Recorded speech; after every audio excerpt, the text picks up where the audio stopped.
KSIS Academy welcomes you all to the today's session on state finances।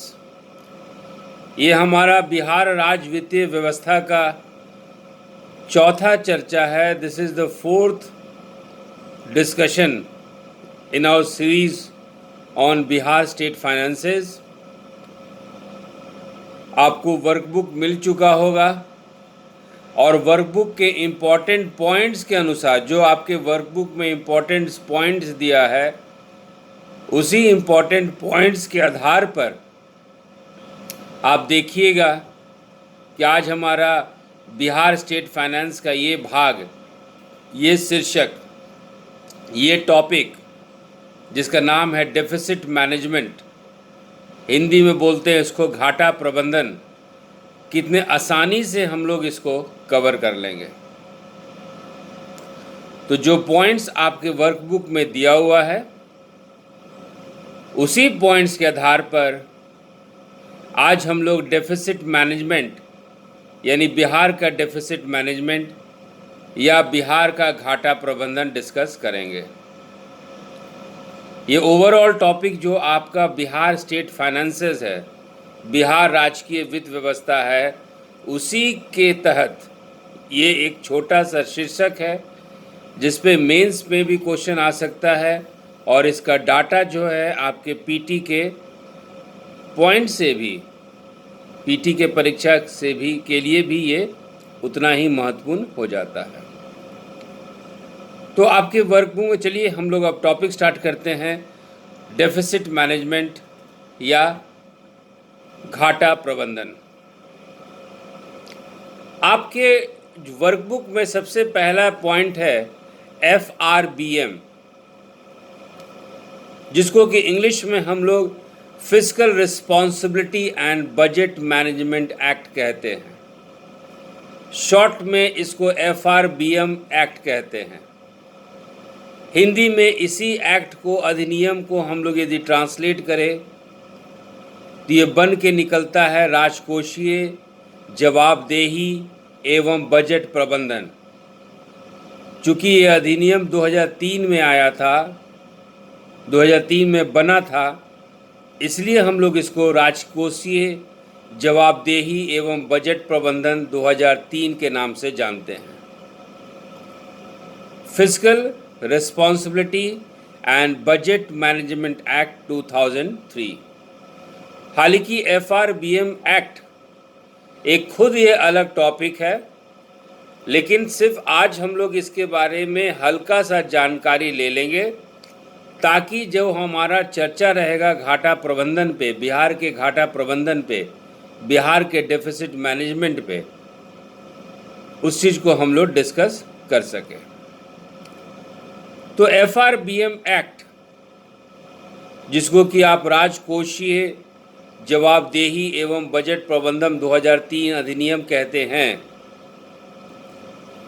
ये सन 2000 में उस समय के वित्त मंत्री, उस समय के फाइनेंस मिनिस्टर यशवंत सिन्हा थे और यशवंत सिन्हा इस बिल को लेके आए थे, लेकिन इस बिल को कैबिनेट द्वारा पारित किया गया 2003 में और ये कार्यान्वित हुआ 5 जुलाई 2004 से। तो हालांकि ये वर्ष 2003 में तैयार किया गया था, लेकिन 5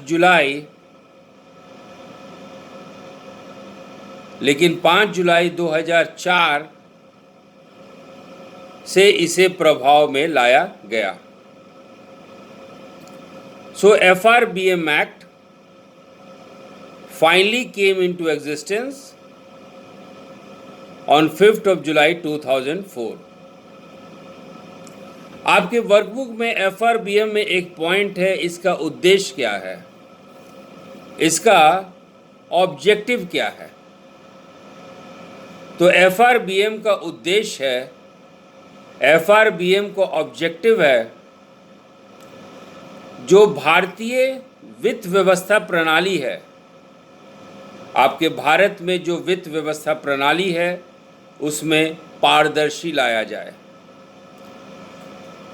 FRBM aims to introduce transparency in India's fiscal management system. ये कैसे करेगी? FRBM कैसे पारदर्शिता लाएगी? तो FRBM जो है आपके भारत में, आपके देश में जो राजकोषीय व्यवस्था है, आपके भारत में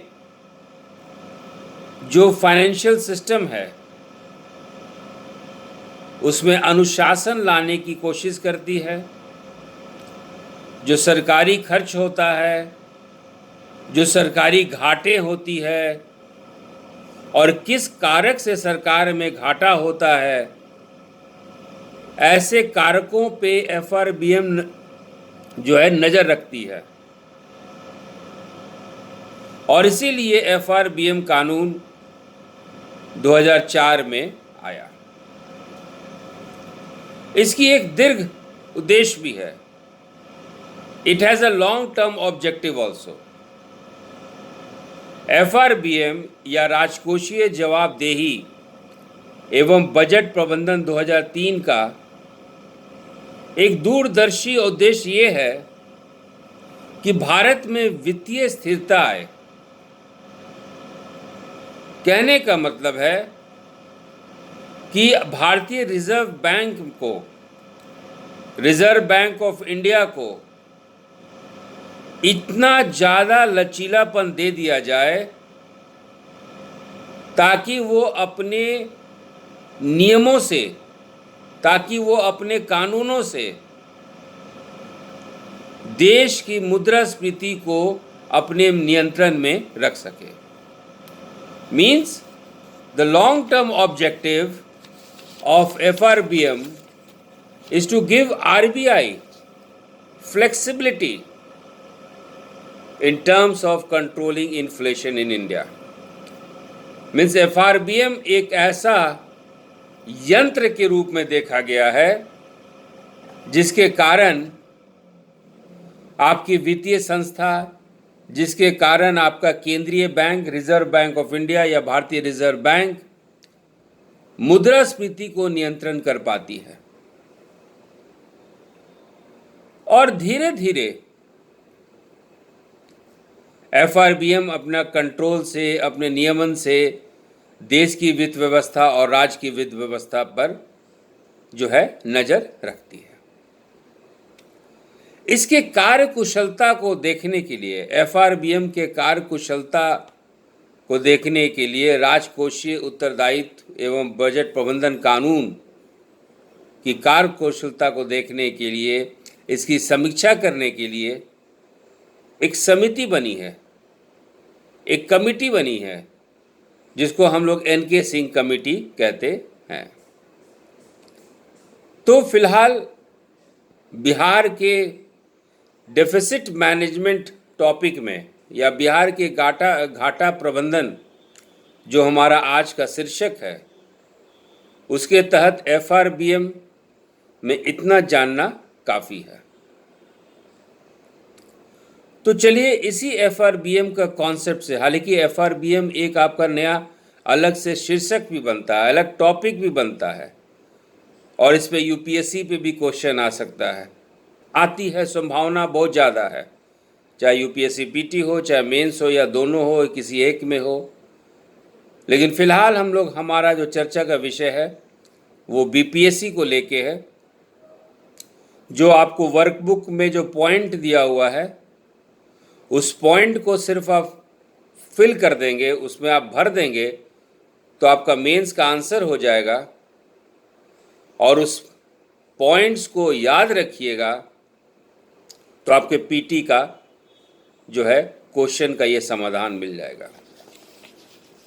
ये बहुत आसान टॉपिक है। जैसे हमारा पुराना बिहार वित्त व्यवस्था, बिहार अर्थव्यवस्था पर चर्चा हुआ, उसी श्रृंखला का ये आगे का भाग है। वो भी आपको आसान लगा था और ये भी आपको आसान लगेगा। तो चलिए अब हम लोग अपने मेन टॉपिक डेफिसिट मैनेजमेंट या घाटा प्रबंधन पे अपने चर्चा को चालू करते हैं। एफआरबीएम एक सीमा बनाती है, एक सीमा निर्धारित करती है, और इस सीमा के तहत यदि आपकी वित्त व्यवस्था अच्छी तरह से पूरे साल चले तो आपके खर्च भी एक सीमा के तहत होना चाहिए। मान लीजिए आपको खुद एक पॉकेट खर्च आता है 5 रुपये महीना। यदि आप उसको एक सीमा में खर्च करेंगे, 2000 किराए पे खर्च करेंगे, 2000 कम खाने पे खर्च करेंगे, तो इस तरह से सही व्यय करने से, जिसको हम लोग फिस्कल प्रूडेंस कहते हैं इंग्लिश में, इस तरह से व्यय करने से आपकी आर्थिक स्वस्थ आर्थिक स्थिति सही रहती है। इसी आधार पे बड़े बड़े अर्थव्यवस्था, चाहे वो राज्य की अर्थव्यवस्था हो, चाहे वो देश की अर्थव्यवस्था हो, तो उस अर्थव्यवस्था में भी खर्च पे एक सीमा बना दिया जाता है, और यदि सीमा के भीतर यदि आप खर्च करेंगे तो आपकी आर्थिक स्थिरता बनी रहती है। Means in economy you have a threshold, you have a limit below which you should spend, otherwise ज़्यादा यदि आप खर्च करते हैं तो आपको फांसी नहीं लगा दिया जाएगा। आप 5000 के जगह यदि 6000 भी खर्च कर लेते हैं तो फांसी कोई अपराध नहीं करते हैं। लेकिन यदि सीमा के तहत, यदि आप थ्रेशोल्ड लिमिट के तहत रहें, तब आपकी स्थिति जो है, वित्तीय स्थिति स्थिर होती है। You have a financial stability. Bihar के लिए एफआरबीएम की विहित सीमा एक चुनौती है, क्योंकि बिहार में आप जानते हैं कि झारखंड बनने से संसाधनों की कमी आ चुकी है, ऊपर से ये आर्थिक सुस्ती का दौर भी है। यदि हम लोग 2018-19 की बात करें तो पूरे देश में आर्थिक सुस्ती देखा गया है, जिसको कि आप इंग्लिश में बोलते हैं इकोनॉमिक स्लो डाउन, हिंदी में कहते हैं आर्थिक सुस्ती। और ये आर्थिक सुस्ती के दौर में और एफआरबीएम जब ऐसे स्थिति में आपको सीमा लगा देती है तो वित्तीय व्यवस्था के लिए एक चुनौती साबित होता है कि कैसे हम लोग विहित सीमा में अपने खर्च को निर्धारित करें। सो maintaining deficit within the FRBM threshold, and that too during the period of economic slowdown, is a challenge. और ये चुनौती बिहार जैसे राज्यों में काफी गंभीर होती है, क्योंकि यहां पे राजकोषीय गुंजाइश सीमित है। यदि आप लोग का बफरिंग हो रहा है तो आपस में चेक कर लीजिए कि बाकी लोग का बफरिंग हो रहा है कि नहीं हो रहा है ना। अदरवाइज यदि बफरिंग हो रहा है आपके यहाँ तो वो आपके लोकल कनेक्टिविटी का प्रॉब्लम है, वो आपके लोकल नेटवर्क का प्रॉब्लम है। मेरे तरफ से ये प्रॉब्लम नहीं है। और यदि बफरिंग सारे बच्चों को हो रहा है तब ये मेरे यहाँ से मेरे थ्रू ये प्रॉब्लम है। तो आप लोग आपस में चेक कर ले बफरिंग हो रहा है कि नहीं हो रहा है। स्वपन जो है इस तरह के बच्चों वाले कमेंट से क्लासेस जो है डिस्टर्ब होता है। सो ये जो हम लोग चुनौती की बात करते हैं, जो एफआरबीएम की जो सीमा जो है विहित की गई है, FRBM has put a limit on your expenditure. तो ऐसे ही एक चुनौती है आर्थिक सुस्ती के कारण. Because of economic slowdown, it is a challenge. But Bihar जैसे राज्यों के लिए ये मुश्किल और भी बढ़ जाती है, क्योंकि यहाँ पे राजकोषीय गुंजाइश नहीं है, क्योंकि you don't have much alternative. Bihar has a very limited fiscal space. लेकिन ये राजकोषीय गुंजाइश न होते हुए भी, ये आर्थिक सुस्ती होते हुए भी, इकोनॉमिक्स स्लोडाउन होते हुए भी, despite economic slowdown, despite that Bihar is a poor state and it doesn't have much fiscal space, इसके पास राजकोषीय गुंजाइश विकल्प नहीं है,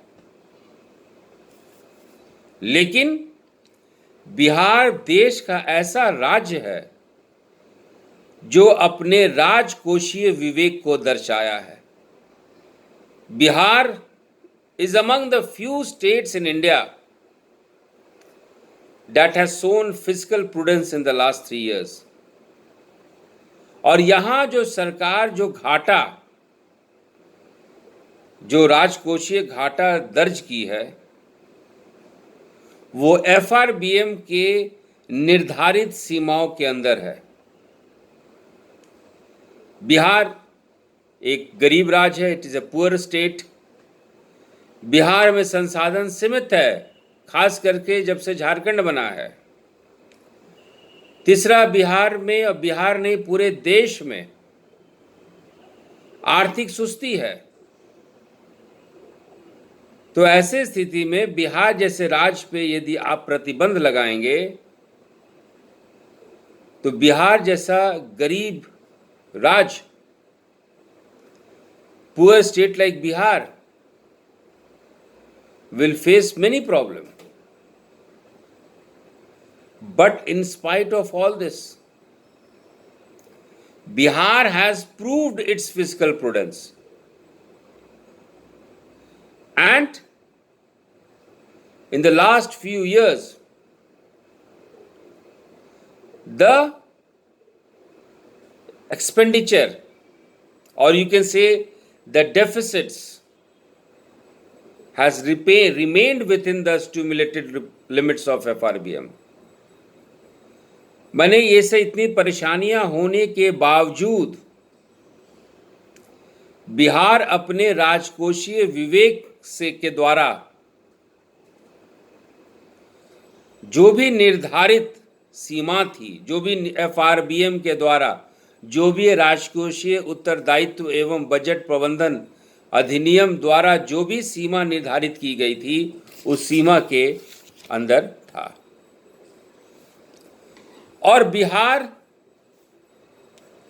एक ऐसा राज्य उभर के निकला पूरे देश में जिसके पास राजस्व अधिशेष रहा, और ये राजस्व अधिशेष बिहार जो है बरकरार रखा. Bihar is one of the states which have consistently maintained revenue surplus in recent years.